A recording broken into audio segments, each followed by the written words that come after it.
Why did I move here? Once a family man.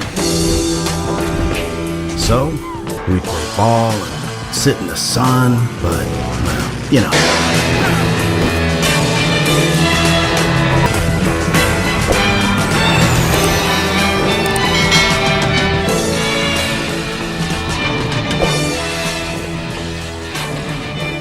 Hello everyone, welcome. My name is Adam. Welcome back to the PC Gaming Brotherhood, and in today's video I want to take you through a few steps on how you can gain massive performance increase on your PC for Grand Theft Auto 5 Enhanced.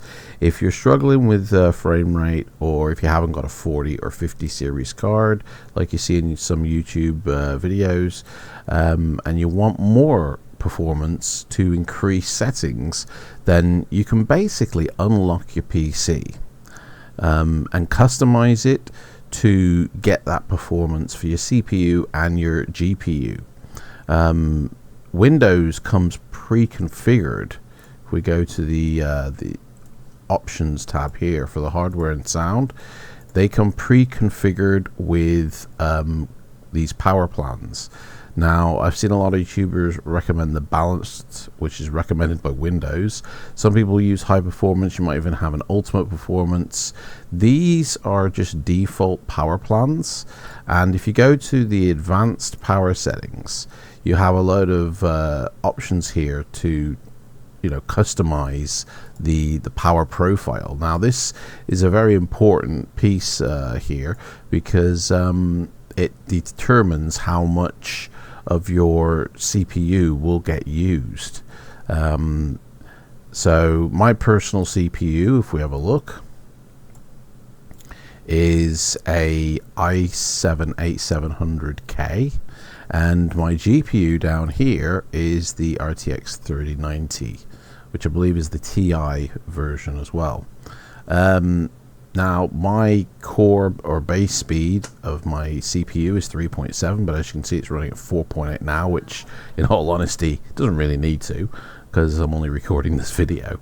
But it always runs at that, and when I'm in game, it might increase a little bit, but basically it gets utilized to its maximum capacity up to about 80%.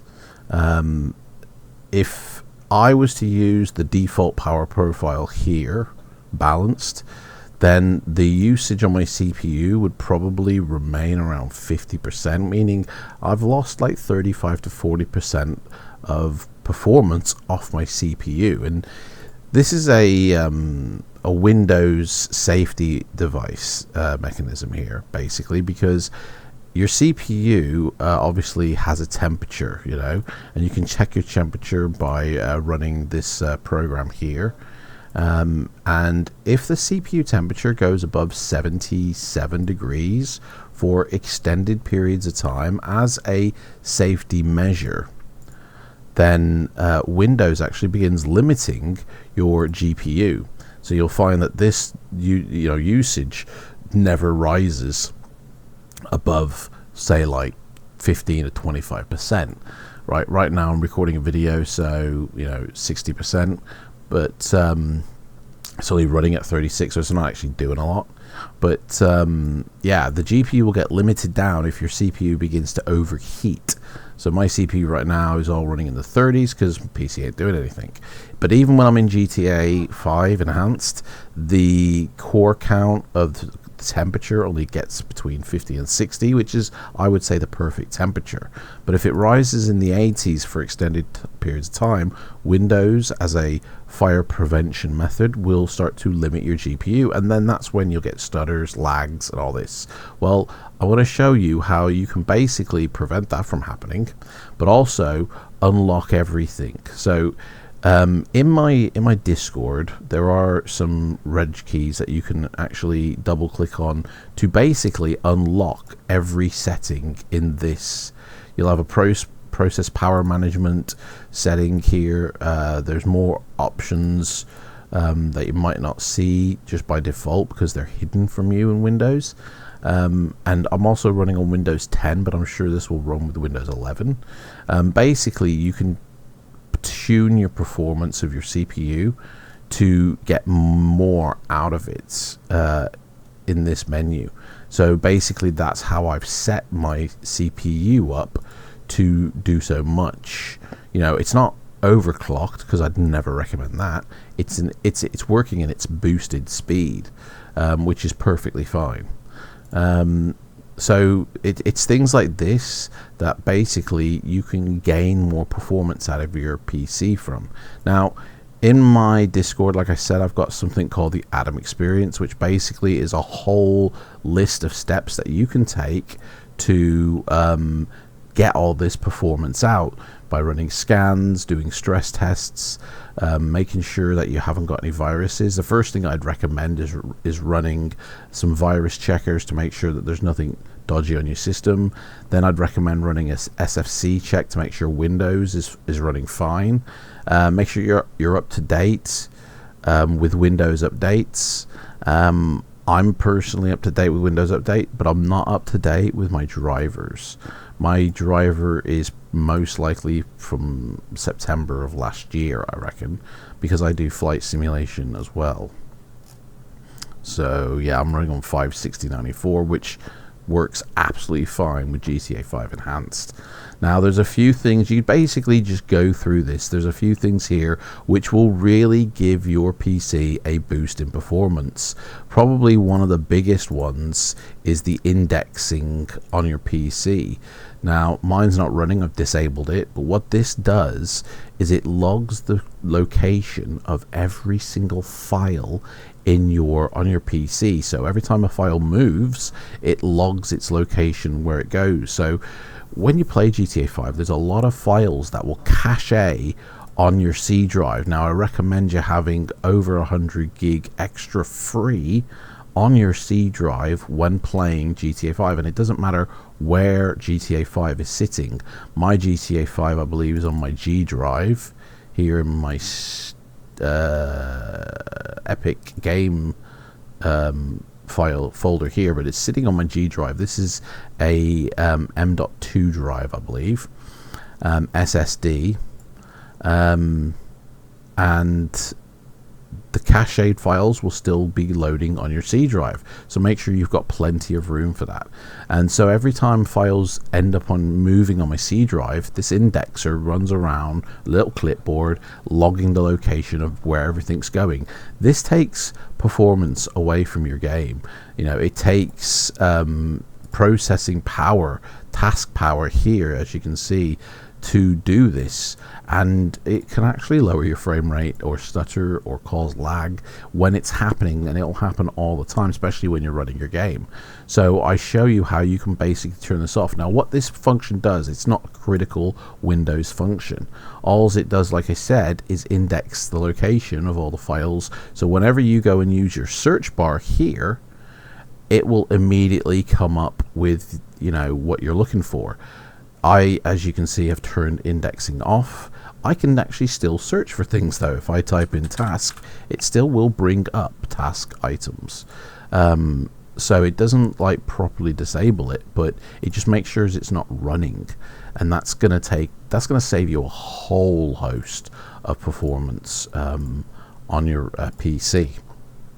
Other things I recommend doing, if we head into our update and security, Windows security, virus and threat protection, is turn off virus and threat protection settings, the real-time protection. This I always turn off as the first thing I do when I turn my PC on. It will reactivate after 15 minutes, but when you're running GTA 5 or any application for the very first time, it won't get scanned and, you know, for a possible threat, which, well, we know it's not a possible threat, but if this program, and it's linked to Windows Defender, flags any file within the game as a potential threat, it will quarantine it. That can cause crashes and instability within your system. So I turn this off. In fact, I turn almost everything here off. Like, my router has a firewall, which means my PC is protected. I don't download dodgy stuff, I don't go on pirate sites, so therefore I don't need this extra layer of Windows security getting in the way of my performance, you know, because it will run in the background and watch everything you do. I even go as far as to disable Windows Defender as well, which I do have in my pack, the ability. It's called disable real-time protection, and it will just completely disable this. This again saves a lot of performance. Now if you're on Xbox, or if you're in the wanting to open the Windows Store, your Windows Defender firewall has to be running for it to function properly. But when I'm not in the Windows Store and I don't go on Xbox, then I just disable this, and I disable all the Windows security and get a whole host of performance savings. In the gaming section here, I've also again disabled all of this. I don't even have it on game mode when I play GTA 5. I don't need to, but I turn off everything here to do with game bar, to do with captures. I don't want my PC doing anything, you know, in the background when I'm playing GTA. Also, making sure that you're here. Your color profile. Now this one will say by default sRGB, which is a standard color profile. Now if you're running a 4K monitor, or you have the ability of HDR, which I have turned off in Windows 10, but I do have a HDR monitor, you need to be using a color profile that best matches HDR ability screens, because the color gamut is completely different to that of a 1080p display. Now if you go and type in color in the search bar here, you'll have a thing called color management, and what this basically does is allows you to choose a profile. Now by default, like I say, this sRGB is what Windows will use. It's a system default. This is for 1080p monitors. It's a standard profile. It's not for HDR monitors or 4K monitors, which have a wider gamut and a wider ability for luminance. So I would recommend going to find an ICC profile for the best RGB one and setting that up on both of your monitors if you have multiple monitors. When you've got that all configured, obviously you want to make sure that you've set up the graphics, you know, turning on the GPU scheduling, and actually, you know, clicking in and going to find the game of what am I looking in Steam? I don't know, because it's not in Steam.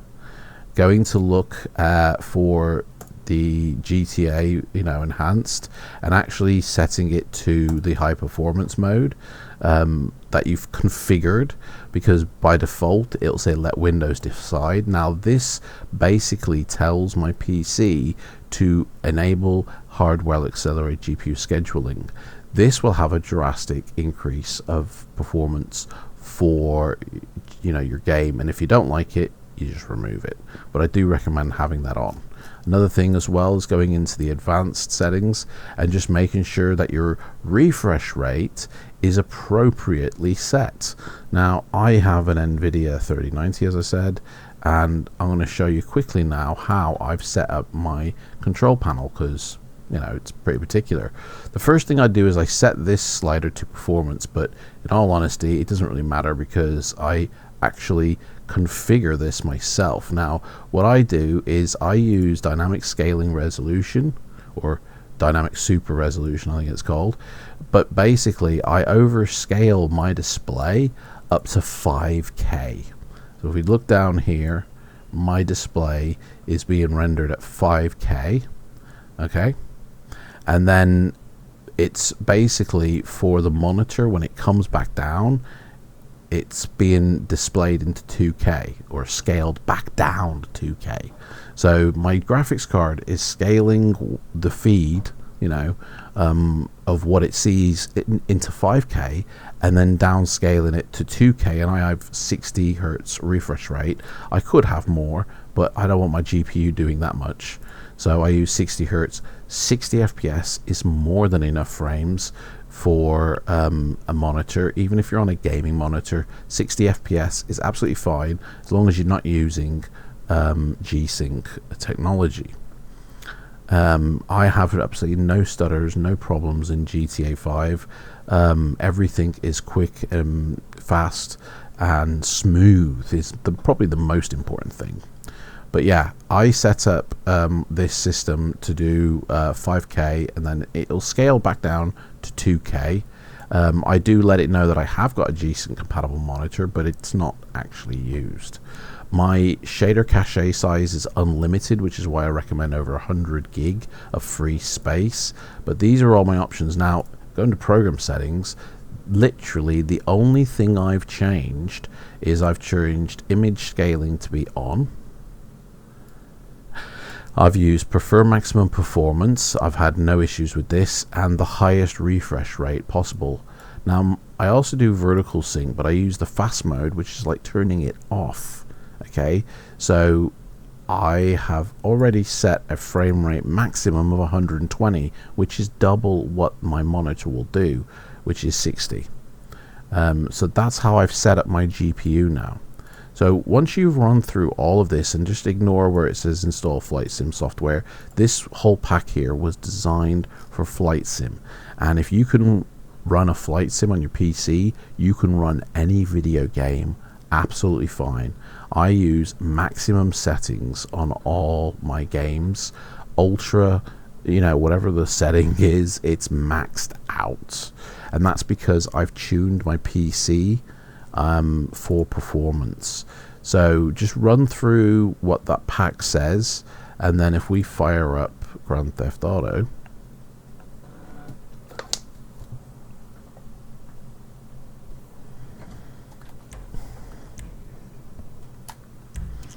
so there's a few things I do in here as well. I set up to a certain way. So obviously you want to ignore the suggested limits, and obviously you want to aim your output adapter to the graphics card you want.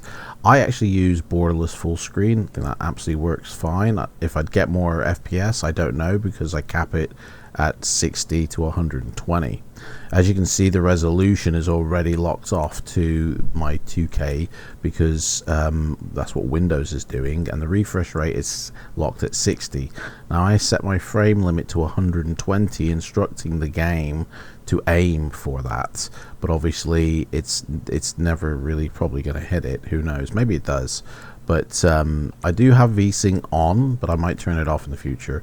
Obviously I use Nvidia Reflex because I have an Nvidia graphics card, and I turn on absolutely everything ultra for ray tracing. I don't enable that extra hack that I've seen people using by going into the settings XML and making one of the lines true. It's off for a reason. It's only going to cause problems, and it doesn't make it look any better in my opinion. I turned frame scaling off because I overscale on my GPU, so I don't need my game also doing that.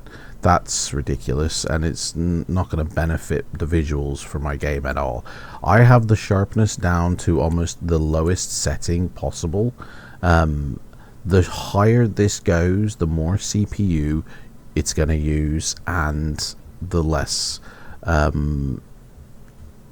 frame rate you could potentially get, but also the more choppier your game will be if the hardware isn't there to back it up. Everything else, except for any anisotropic filtering or anti-aliasing, I have all that turned off. The reason I turn off anti-aliasing is because that's only used for when you're upscaling textures to match your display. When you're downscaling textures to match your display, you don't need to run anti-aliasing or anisotropic filtering at all. And this is a massive CPU killer. So I've saved a ton of performance by having all this turned off. Everything else is on the maximum setting that it will allow me to have. And now you might be saying, well, yeah, but doesn't your game look very, like, you know, jaggy and, you know, dodgy looking textures that aren't soft and sharp? Actually, no, it doesn't. I have my sharpness turned down, even though I do have image sharpening on in my GPU. My sharpness goes right down to the ground, and I don't actually have any jaggies in my game. So if we have a look around, I don't see a single jaggy. Everything looks butter smooth. It moves butter smooth. Everything is absolutely fine. Hi honey, how's it going? What you up to? What you watching? Trash TV. Okay, I'll be outside. And everything looks absolutely gorgeous in my eyes, you know. Having the right color profile for your game is going to make a real difference to the white balance and color saturation, you know, of your game. Like, I think this looks absolutely fine and amazing, and I'm totally happy with it. Textures are as sharp as they need to be. Nothing's overly sharp. You know, if we go down here, everything looks absolutely fine. Now, obviously, you're looking at it 1080p, whereas I'm looking at it in 2K. I'm looking at 2K, and it's being encoded through OBS to you and YouTube, and that's what you're seeing. I have tried to preserve it as much as possible using, you know, different bit rates and stuff, but, you know, absolutely fine, I think. The game settings are on the maximum, and this runs absolutely fine, as you can see in all my videos. Anyway, that's basically how you can get massive performance out of your game. Get back in here. And out of your hardware as well. And oh yeah, do you know what, I'm gonna go there in the next video. Take care guys, thank you for watching. Don't forget, if you want that pack of mine, it's in my Discord. The link is down below to the Discord, and I'll see you in the next one guys. Take care, bye.